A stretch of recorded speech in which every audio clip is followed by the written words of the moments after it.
जय श्री कृष्णा। राधे राधे मेरे प्यारे भक्त जैनों। आज आप सुनेंगे बृहस्पति बार की गुरु प्रदोष व्रत कथा। गुरु प्रदोष की सभी भक्तों को हार्दिक शुभकामनाएं करती हूँ। भगवान आप सभी को सारे मनोकामना पूरा करे।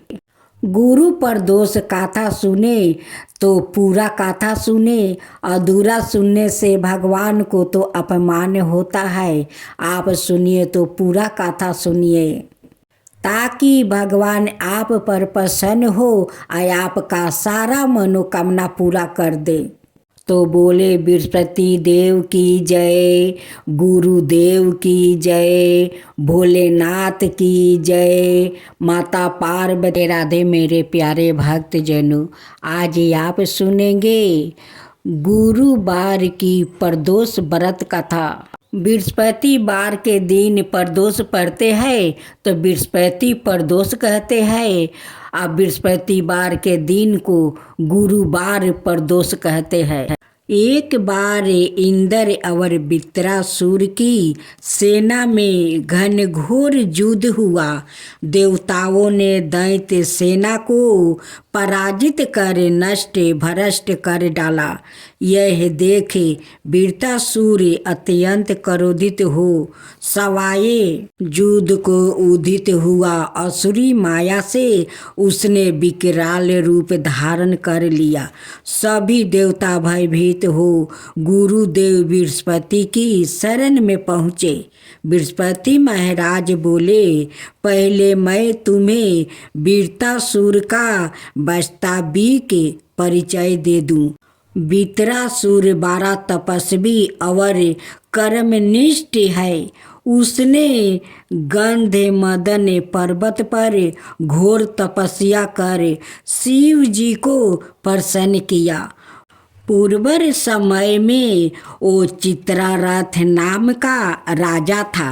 एक बार वो अपने विमान से कैलाश पर्वत चला गया।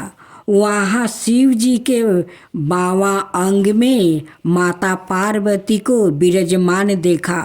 वो उपहास पूर्वक बोला, हे प्रभु, मोह माया में फंसे होने के कारण हम स्त्रियों के वशीभूति रहते हैं, किंतु देवलोक में ऐसा दृष्टि गोचर नहीं हुआ कि स्त्री आलिंगनबद्ध हो सभा में बैठे। चित्रारथ के यह वचन सुने सर्वव्यापी शिव शंकर हंस कर बोले, हे राजन, मेरा व्यवहारिक दृष्टिकोण पृथक है। मैंने मृत्युदाता कालकूट महाविष का पान किया है, फिर भी तुम साधारण जन की भांति मेरा उपवास उड़ाते हो। माता पार्वती क्रोधित हो चित्रारथ से संबोधित हुई, अरे दुष्ट, तूने सर्वव्यापी परमेश्वर के साथ ही मेरा भी उपवास उड़ाया है।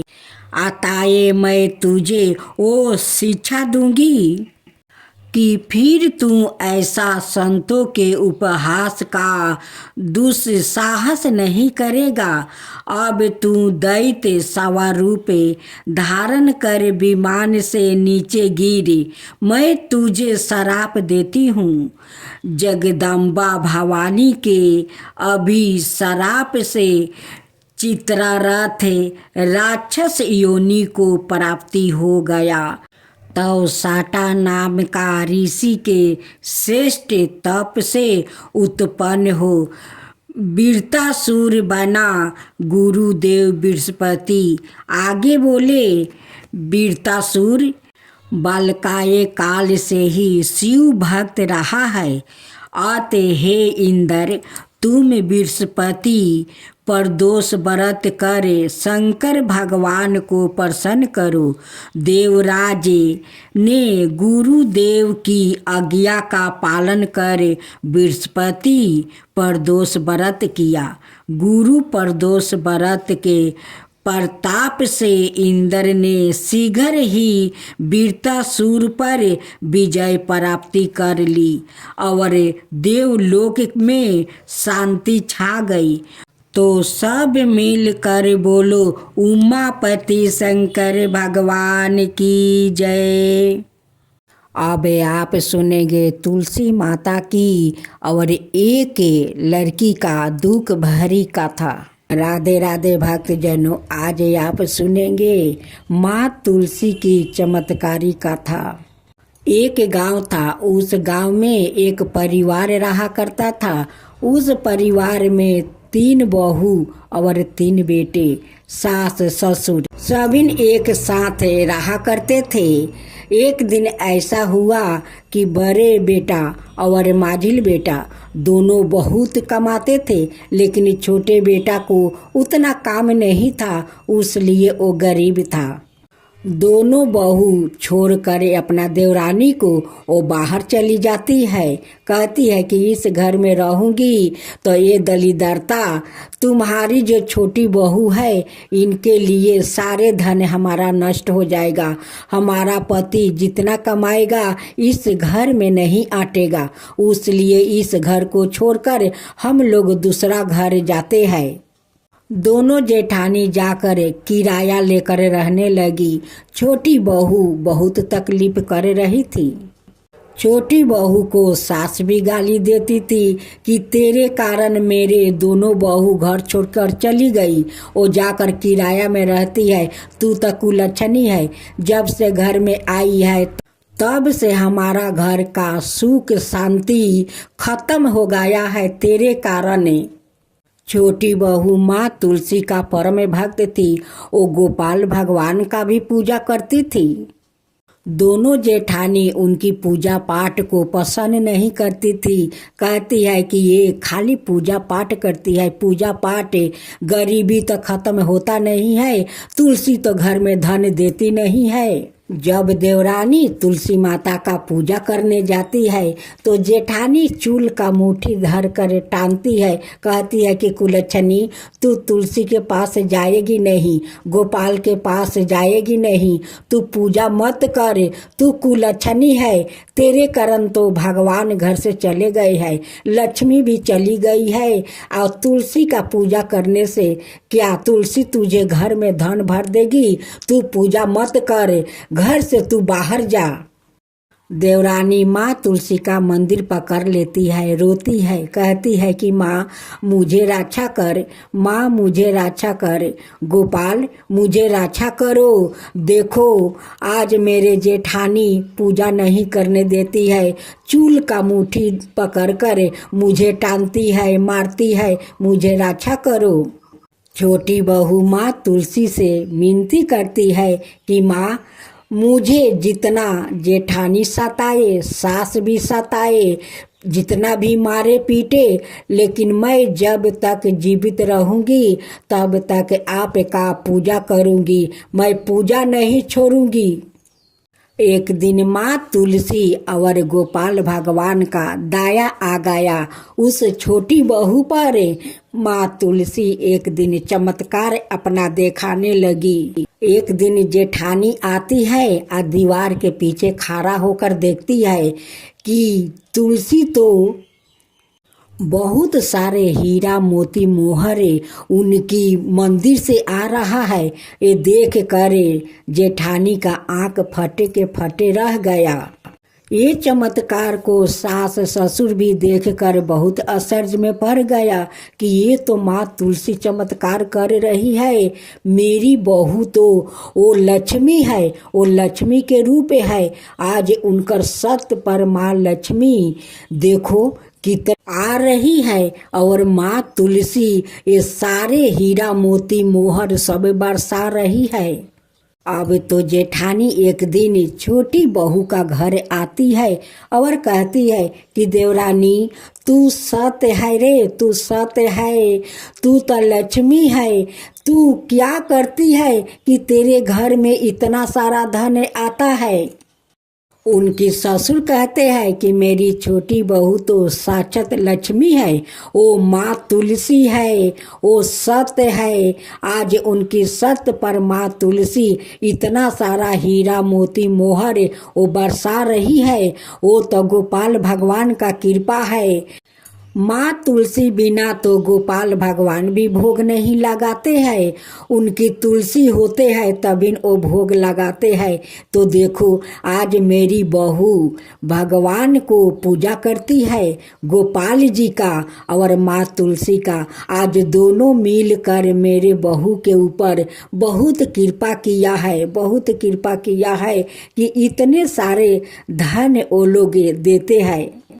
बड़ी जेठानी घर जाकर अपना माजिल जेठानी से कहती है कि देखो हम लोग तो उस देवरानी को छोड़कर हम लोग आ गया, यहाँ किराया पर है। देखो आज देवरानी कितना महान है कि उनकी पूजा पाठ पर भगवान खुश है, माँ तुलसी खुश है। हम लोग उनके साथ ना जाने कितने हरकत किया है, कितना तकलीफ दिया है, कितना मारा पीटा है कि देखो आज हम लोग के पति को काम नहीं मिलता है, जो काम मिलता था वो भी छीन गया। आज हम लोग कितना तकलीफ में है। देवरानी देखो वो महारानी है, उनकी घर में कितना धन है, उनकी धन तो कभी खत्म नहीं होगा। इतना माँ तुलसी और गोपाल भगवान दिया है। दोनों जेठानी आती है और अपना देवरानी से माफ़ी मांगती है। कहती है कि देवरानी तू मुझे क्षमा कर दे, मैं तेरा साथ बहुत हम लोग गलत किया है, बहुत मारा पीटा है। उसके लिए देख आज हम लोग भोग रहा हूँ। आज हम लोग के घर में खाने के लिए कुछ नहीं है, मेरे पति को कोई काम नहीं है, जो भी काम था वो सब छीन गया। आज हम लोग का पाप के कारण हम लोग के आज भोगना पड़ता है, तू क्षमा कर दे। देवरानी तो बहुत सीधा साधा वो दयालु थी, अपना जेठानी को क्षमा कर देती है। कहती है कि कोई बात नहीं दीदी, आप लोग आइए, इस घर में हम लोग मिलजुल कर रहेंगे। अब दोनों जेठानी आ जाती है, अपना देवरानी के साथ मिलकर माँ तुलसी का बड़े श्रद्धा भक्ति से वो पूजा करती है।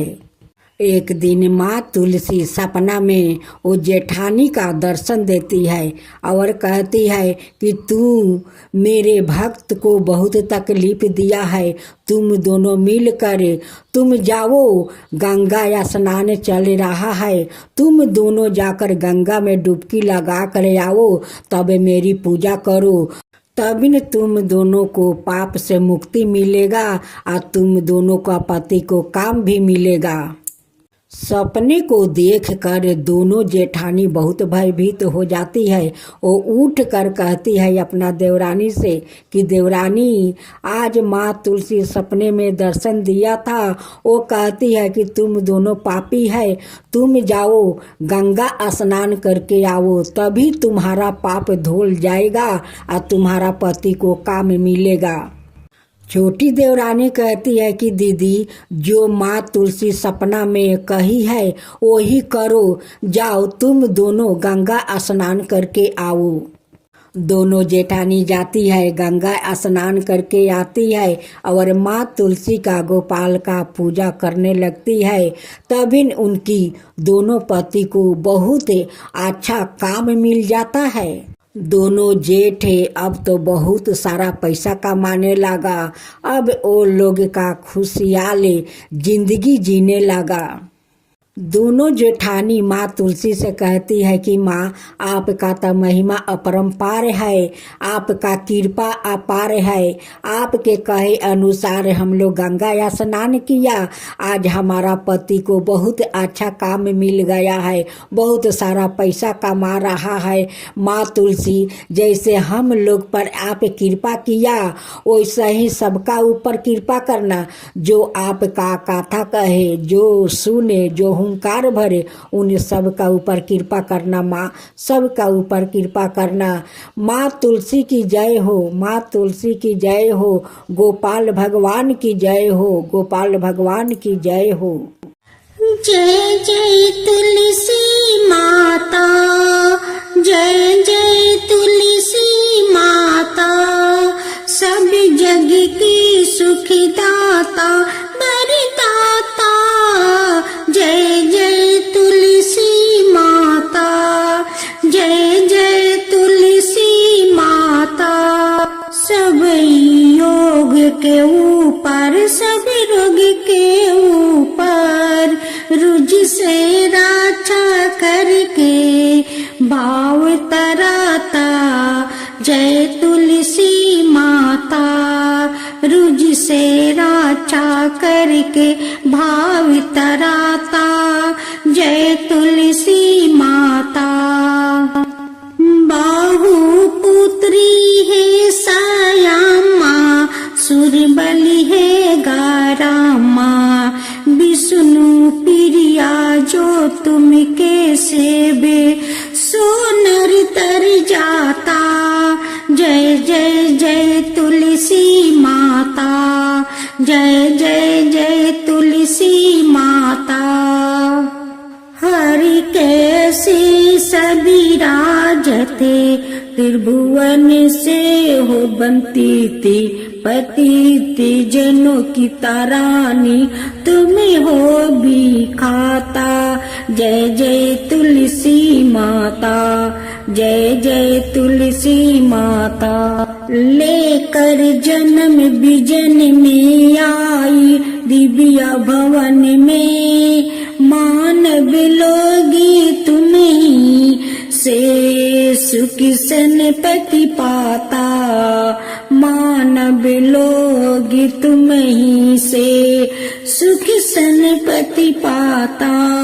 जय जय तुलसी माता, जय जय तुलसी माता। नमस्ते दोस्तों, आज हम 11वीं माता का कथा सुनाने जा रही हूँ। अगर आप लोग का मेरा कथा अच्छा लगे तो आप लोग एक लाइक शेयर जरूर कीजिएगा। 11वीं माता की जय हो, विष्णु भगवान की जय हो। एक बूढ़ी माई अपना बहू और पोती के साथ रहती थी। वो बूढ़ी माई बहुत अच्छी थी। वो उनकी पोती का पैदा होते ही उनकी बेटा को मृत्यु हो जाता है। फिर भी बूढ़ी माई अपना बहू और पोती को कलंकिन नहीं कहती है। बुढ़िया माई अपना तकदीर को कोस रही थी कि मेरे तकदीर में मेरा बेटा नहीं था, उसमें तो मेरा बहू और पोती को कोई कसूर नहीं है। मरने वाले को कोई रोक नहीं सकता है और रहने वाला को कोई मार नहीं सकता है। मेरे साथ मेरा बेटा को इतने दिन तक रहना था, बस हम लोग का साथ छोड़कर भगवान का द्वार चला गया। बूढ़ी माई कहती है कि मैं अपना पोती को मैं नाम रखूंगी सती। बूढ़ी माई अपना बहू और पोती के साथ बहुत खुश थी, बहुत खुश थी। बूढ़ी माई अपना पोती से बहुत प्यार करती थी, अच्छे अच्छे कपड़ा पहनाती थी, अच्छे अच्छे भोजन करवाती थी। देखते देखते सती तो 20 साल का हो गई। उधर उनकी पोती 20 साल का हो गई, इधर तो उनकी दादी बूढ़ी हो गई, लाठी पर चलने लगी। बुढ़िया माई एक दिन सोच रही थी कि क्यों नहीं अपना पोती के नामे सारा संपत्ति कर देती हूँ। ना जाने भगवान कब हमें बुला लेंगे अपना पास से। अपना बहू से कहती है कि बहू जाओ वकील को बुला लाओ। बहू जाती है और वकील का बुला लाती है। बूढ़ी माई वकील से कहकर सारा संपत्ति अपना पोती के नाम लिखवा देती है। कुछ दिन का बाद सती को दादी को मृत्यु के हो जाता है। मृत्यु को हो जाने के बाद उनकी बहू बहुत श्रद्धा निष्ठा से अपना सासू माँ का क्रियाक्रम करती है। अपना सासू माँ को आरतिया ले जाकर गाया बैठा देती है। देखते देखते सासू माँ का मृत्यु के पूरा 1 साल बीत गया था। एक दिन सती का माँ सोच रही थी कि मेरे बेटी तो विवाह योग्य हो गई है, क्यों ना अच्छा घर बार खोज कर मैं अपना सती बेटी को शादी कर देती हूँ। सती का माँ अपना सती के लिए घर बार ढूंढना शुरू कर दिया। उनकी मोहल्ले में एक पड़ोसिन रहती है। वो पड़ोसिन का खबर लगता है कि सती की माँ अपना सती के लिए तो घर भर ढूंढ रही है और मेरे नजर में तो एक लड़का है। एक दिन वो पड़ोसिन का सती का माँ का ऊपर नजर पड़ता है। वो बुलाकर कहती है कि बहन आप घर भर अपना बेटी के लिए ढूंढ रही है, देखिए मेरे नजर में एक लड़का है। वो अपना संपत्ति का इकलौता है। वो अपना माँ का साथ रहता है, उनका पिताजी नहीं है। उनकी घर दुआर भी अच्छा है, लड़का भी अच्छा है। अगर वहां पर आपका सती को शादी हो जाएगा तो सती बहुत खुश रहेगी। सती 11 माता के बहुत बड़ा परम भक्त थी। एक दिन सती का माँ उसी घर में जा रही थी कि जो पड़ोसिन बताई थी। उस घर में उसी समय लड़का का माँ तुलसी का पूजा कर रही थी।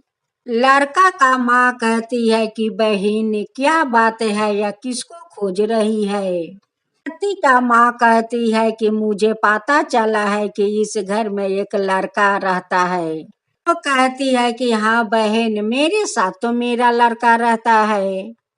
आपका लड़का को मैं अपना बेटी के लिए हाथ मांगने आई हूँ। लड़का का माँ कहती है कि बहन मैं तो बहुत दिन से लड़की खोज रही हूँ कि अच्छी लड़की अगर मिल जाएगी तो अपना बेटा को मैं शादी करवा दूंगी। लड़का को माँ अपना लड़का को दिखाती है। सती की माँ तो देख कर पसंद कर लेती है और कहती है कि मुझे तो लड़का बहुत पसंद है। सती का माँ कहती है कि आप लोग मेरे घर आकर मेरे बेटी को देख लीजिए।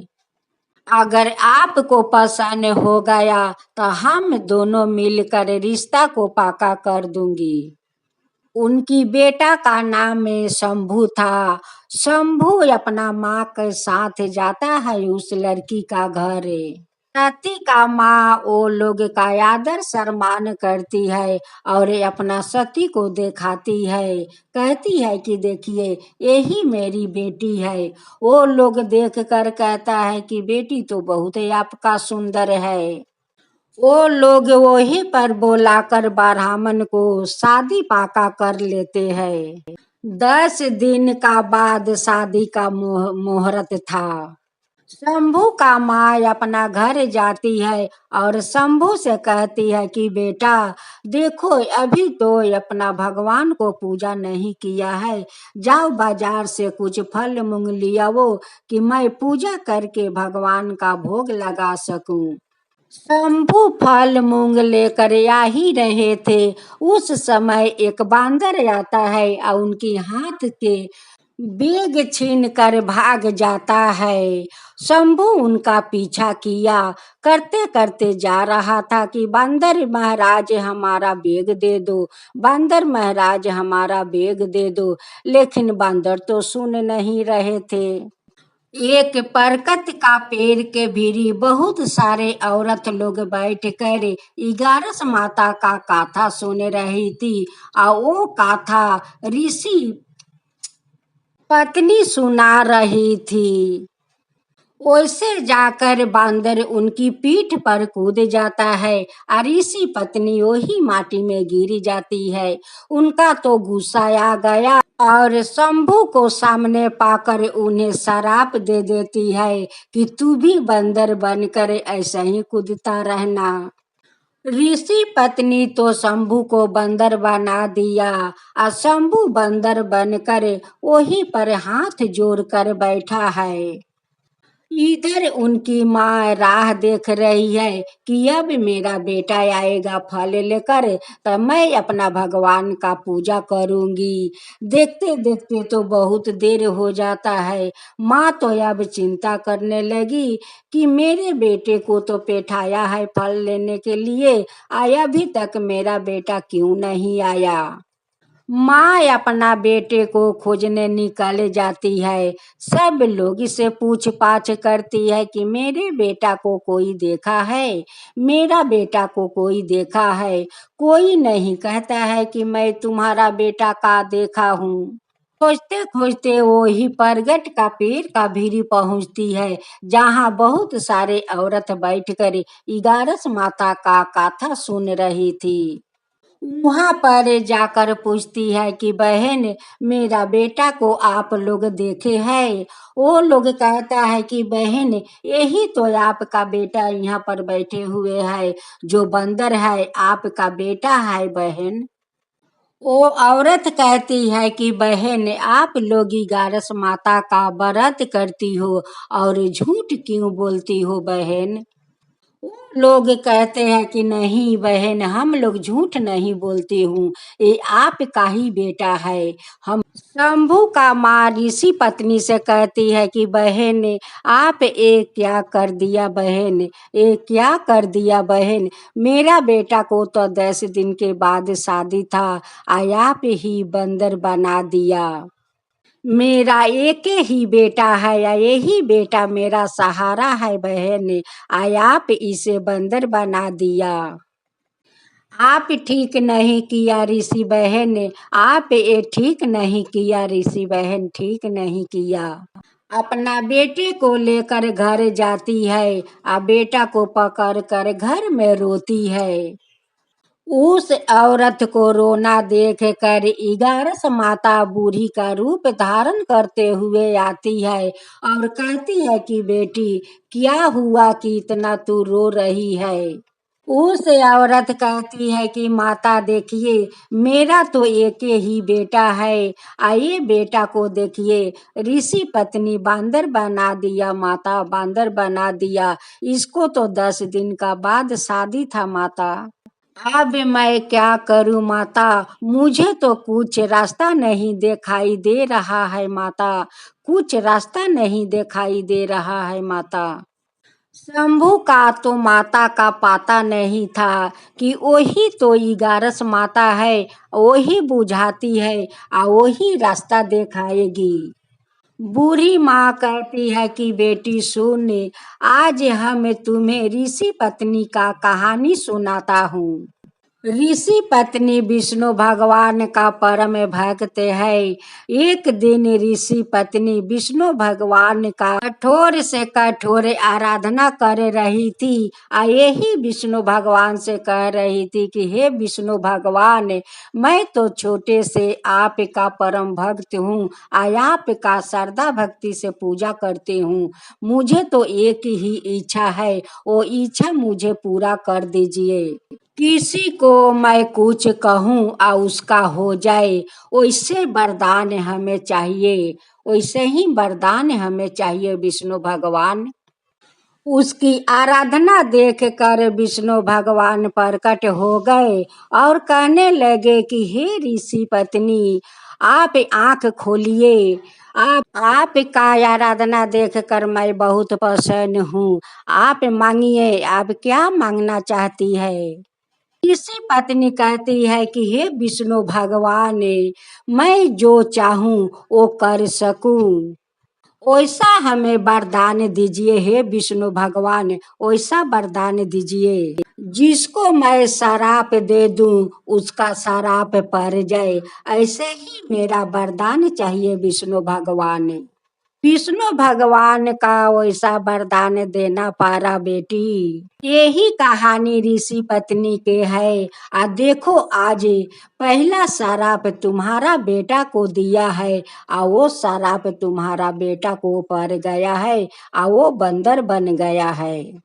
उस बूढ़ी माई कहती है कि बेटी रो मत, तू देखे जा, तू लड़की का घर जा, उनकी माँ से तू अनुरोध करे, वो जरूर मान जाएगी, जरूर वो मान जाएगी। अगर 11 माता का कृपा होगा तो सब कुछ ठीक हो जाएगा बेटी, सब कुछ तेरा ठीक हो जाएगा। 11 माता भी तो यही चाहती थी कि दोनों को भगवान जोड़ा बना दे। इस दोनों का जोड़ा तो बहुत जोड़ा अच्छा बनेगा। उसका भी पिताजी नहीं है, उसका भी पिताजी नहीं है, दोनों दोनों बच्चों को पिताजी नहीं थे। इसलिए तो 11 माता चाहती थी कि दोनों बच्चों को मैं जोड़ी लगा दूं। इतना घड़ी 11 माता शंभू का माँ के साथ बात कर रही थी, लेकिन शंभू का माँ का तो पता नहीं चला कि मेरे साथ 11 माता हमें बुझा रही है और रास्ता भी दिखा रही है।